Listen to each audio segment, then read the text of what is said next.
আহার জগতের প্রকৃত গুরু।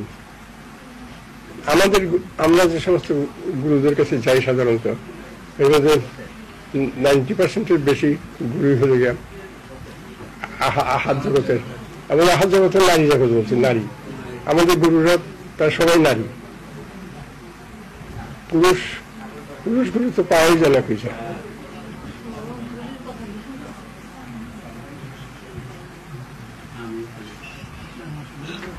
পুরুষ নারী আহার জগতের সবাই নারী, ফিজিক্যালি যাই থাক, ফিজিক্যালি যাই থাক। জন্মগত আবর্তন দিয়ে একবার ফিজিক্যালি নারী হয়ে আসে, একবার পুরুষ হয়ে আসে, এটা হয়, তাও হয়।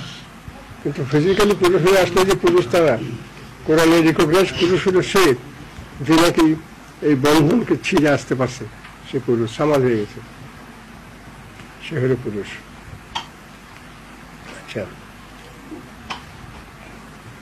পুরুষ সত্তাকে গুরুরূপে মানতে হবে, এবং এই পুরুষ সত্তা যারা, তার শাসন না হওয়া পর্যন্ত ইসলামের শাসন না। এই জন্য পুরুষ ছাড়া ওইটাকে, ওই যে রাজ্যে পুরুষের শাসন নাই সেটাকে ইসলামের বলে না, সেটা কাফেরের দেশ। রাষ্ট্রপ্রধান অবশ্য অবশ্য অবশ্য